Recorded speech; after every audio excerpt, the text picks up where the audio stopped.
Yo, what's going on, guys? It's Joel from Easy Engineering and welcome back to another video. So today I thought I would try and dive in, talk about Ableton's operator. I think it's one of the most overlooked stock plugins in the world, especially if you're an Ableton Live user. It has so many capabilities. There's so much you can do with it. There's so many hidden features in this neat little tool that I'm going to try and cover in this video today. So I've just made it nothing exciting, nothing to, over the top or anything like that. Just a simple beat, well, I've got a techno beat with just a bass line, but we're going to be focusing on the sound. I'm just going to be diving in and kind of going through the different parameters, what you can do in operator, and just so many tips and just like secret features that are not so apparent when you first look at it. So I've just made this quickly.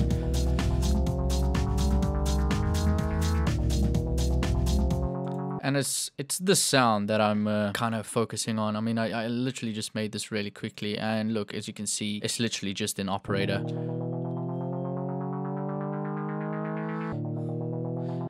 All right, so let's try and go through a whole new operator. Let's just see. Yeah, okay, I opened up a whole new one. So we can try and get that sound again. Let's see if we can redo it. But let's start from the very, I guess, what you see is what you get kind of thing. So here is your 4 oscillators, A, B, C, and D. And usually this is set to FM synthesis. So if you can see over here, this is kind of your main menu area, I suppose, where you have your matrix and choose your voices, retrigger, all of these kind of things. And this is kind of the algorithm area of operator where you can kind of set the algorithm for your oscillators. So as you can see right here, it's in FM synthesis. So you can see that all of them are kind of linking together, but way over here at the end, this is like in series, so it's not in FM. So I can have all of these turned up, and it's just kind of like, when you're looking massive and it's got all 3 oscillators, it's kind of like that, where they're all in series. They're all, I guess, linear, so they're not modulating each other. But then you have all these other different functions over here, algorithms over here, which you can kind of go in and choose and just play around with it. I've never really dove in and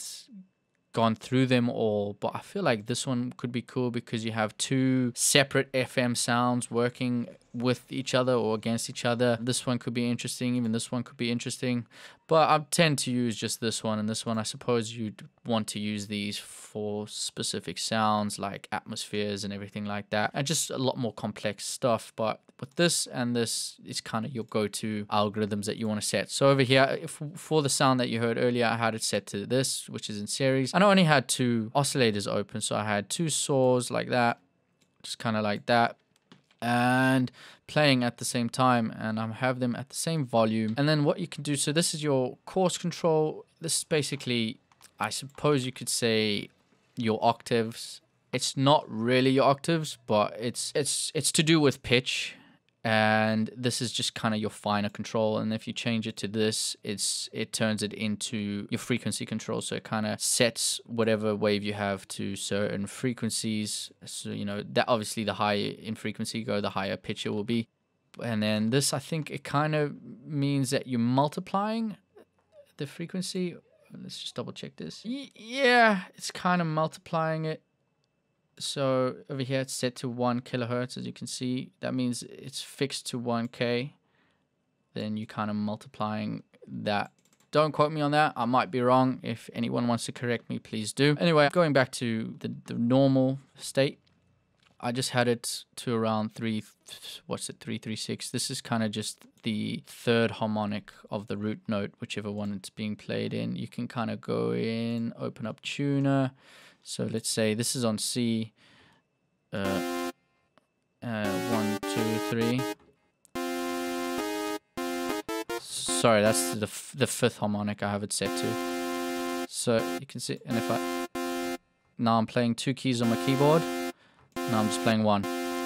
See, so it just kind of doubles up as like your harmonics and everything, and it's just a great way of thickening your sound and everything like that. I mean, there's so much to Ableton. I really don't know if we're going to cover all of it, but I'm going to try. Next, you have your envelope or your oscillator section where you can kind of choose your envelopes for the particular sound. So let's just work with this. This is a very, very neat little secret that operator has where you can kind of loop your envelope. So this basically is going to play and it's going to loop once the envelope's finished, the ADSR is finished. So this is setting the time of how long the loop is. Then you can set it to beat, and to sync. Sync kind of has quantization, and then trigger is just, it basically disregards any off notes or something like that. So let's just do this.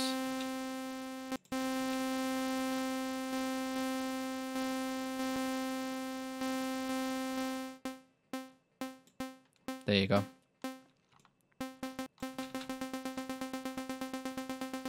And the same goes for your pitch envelope and your filter envelope. You can see you can have it looped over there. Next, you have your retrigger and then your phase. So you can set it to phase over here. And this basically means that however loud the note is, so your velocity will determine the pitch. So if we go in over here and we draw in a couple of these, and then let's bring up the velocity and just have a mess about with that.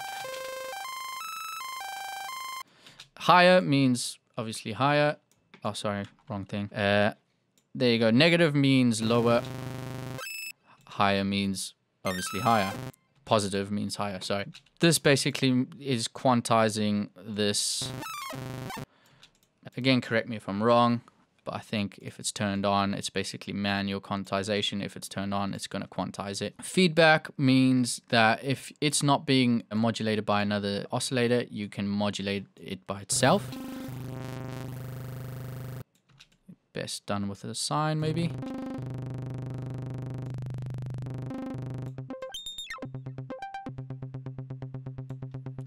That's pretty cool already. Key, basically, okay, so key pretty much is almost the same as that, except it doesn't work on velocity. It works on the pitch of the note, and it just determines the level. So let's take these out over here. Not that many. Let's take these and actually just move them up pitch. And let's go back here and see. So you see, the higher in pitch, the higher in level it will be. Let's see if I can move down. The lower in pitch, the lower in level it will be. Next, you have the velocity, which kind of is the same thing as this, I suppose. But it's again to do with level, not pitch. And over here you have your standard attack, decay, release, your initial, your peak, and your sustain, and that's your pretty much standard ADSR. Your time is, it kind of deals with the velocity over time, depending on if you're having it looped or not. So if you can see over here, if we do this, and we just have one beat over here,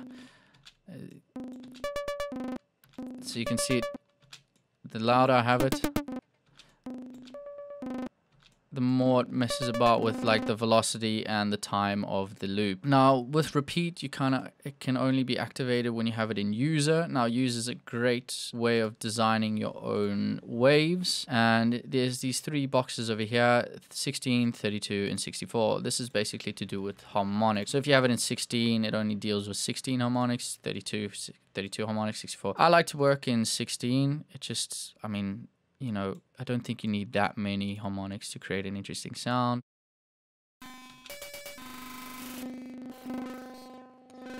And then you can obviously see over here, it's creating the kind of waveform that you want, and you can kind of get a visual representation of what you have. And then your repeat is just repeating.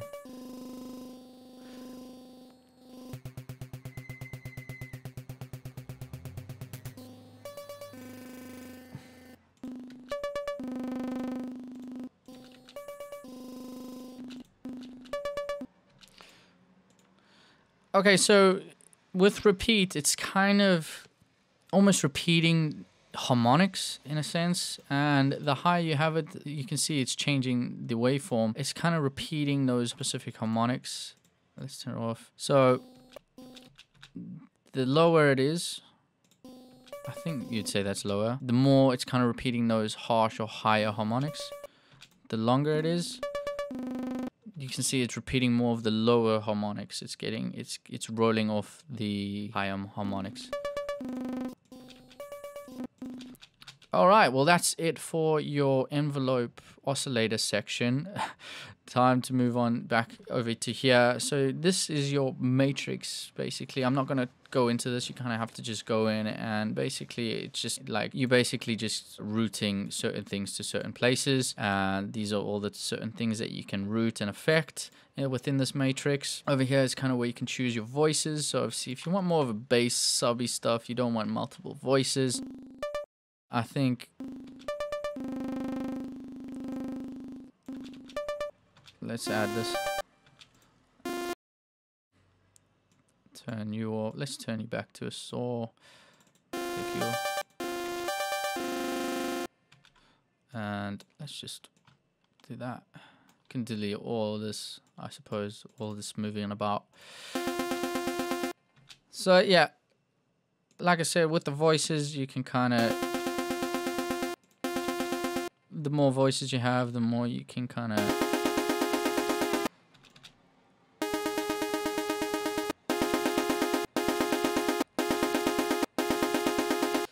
it just deals with how many harmonics are brought to the sound. I'm not really explained that well, but you get the idea. It's to do with kind of just widening the sound or making it sound thicker or thinner based on the harmonics. Now, this little thing into alias is basically to just kind of reduce the amount of aliasing that goes on within this plugin. Turned off, you're kind of saving your CPU. Turned on, obviously it's to do with higher quality sound. Interpolation, oh man, it kind of deals with the timbres of the sound, so it kind of makes it a little bit more maybe richer.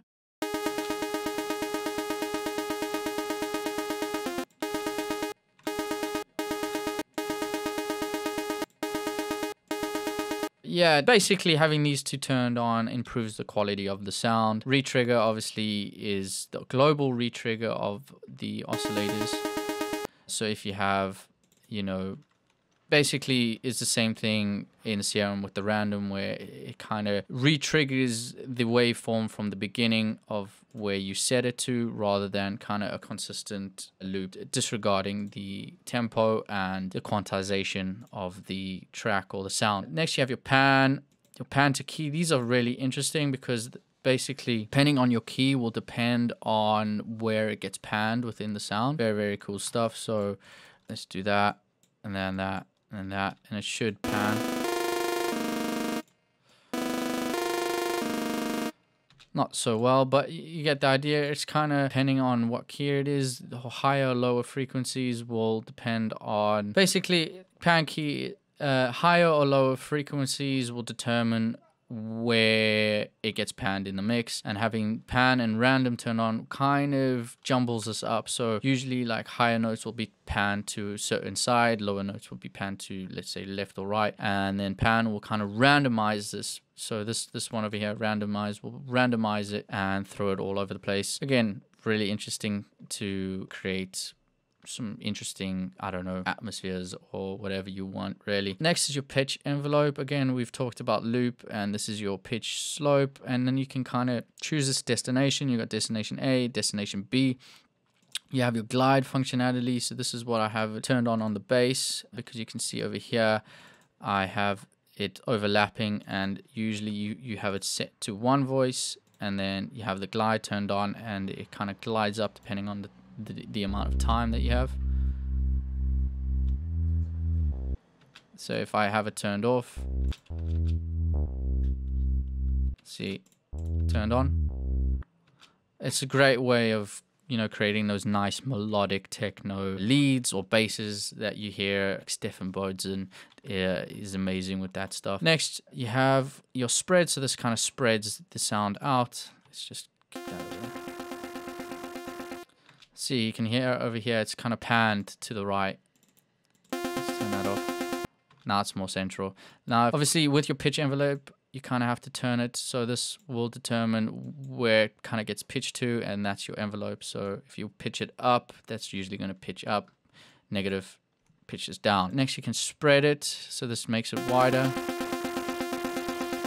I like that, like for leads or pads or anything like that. And then you can kind of transpose. This is your global transposition. I like that. If you're making some really weird, unique, psychedelic sounds, it could be good to play around with the transpose just to see which kind of octave works better for the sound that you're using, especially for sines. I suppose it really helps a lot. Next is your filter section, and you have a choice between low pass, high pass, band pass, notch, and then you can kind of morph it. I think this is only introduced with Live 10. Hold on. There we go. There's the morph over here. So let's try and get back that sound that I was making. I think I had it like that. And then like that.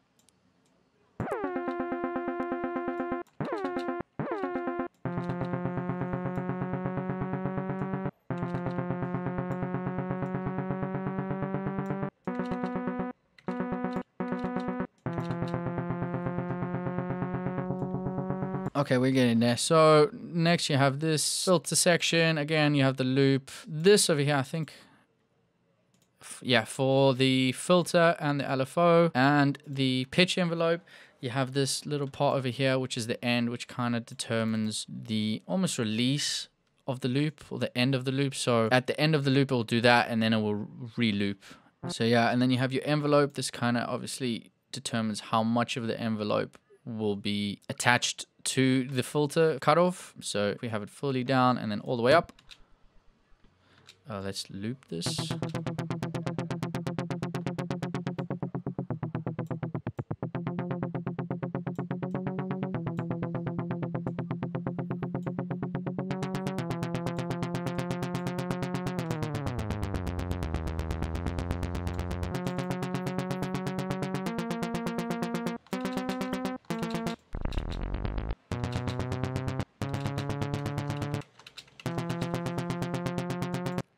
And then obviously you have your resonance. Now this section over here is fairly new. I think it's a Live 10, where you have a kind of saturator, and it emulates certain filters of different hardware, synths, and you can kind of just boost the drive. And then you have a nice shaper, soft, hard, sine, or orbit. It just determines the amount of saturation applied, and then you can also mess about with your drive of the shaper. Again, over here, same as the velocity key, oscillator velocity section, you have frequency keys. So this again is kind of depending on where you have your keys will determine the filter cutoff. So higher notes will obviously kind of boost the frequency cutoff, lower notes will make it go lower. Let's actually just do this quickly.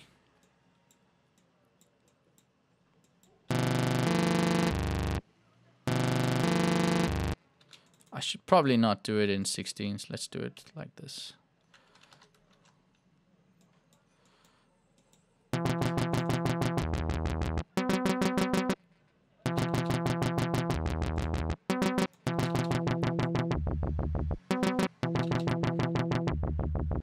So yeah, you can hear over here that the higher percentage and the lower the note will determine where the frequency cutoff is.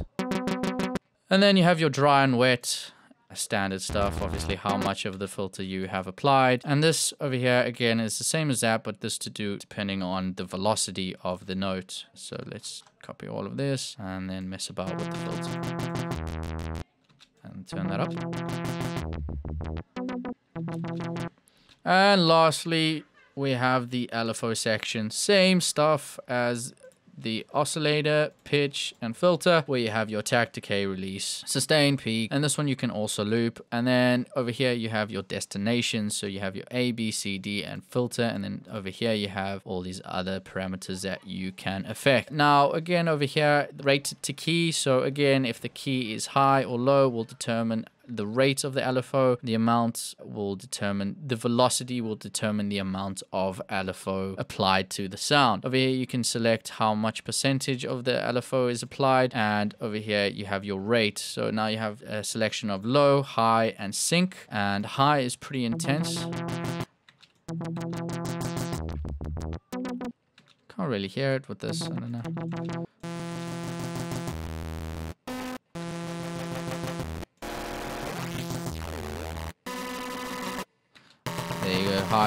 And then over here you have your retrigger. So low, high, and then sync. And then you have your selection of sine, square, triangle, saw, and SNH and noise wavetables that you can use to affect the LFO or, you know, the sound. And I think that's pretty much it. I really hope I did a good job. I tried my best over here. If you liked this video, leave a like or comment down below. If you want to see more of these videos, then you know what to do. Hit that subscribe button. Make sure that you hit that bell button on the side to get a notification of when I release another video. And that's it for the video. I hope you guys enjoyed it, and I'll see you guys in the next one.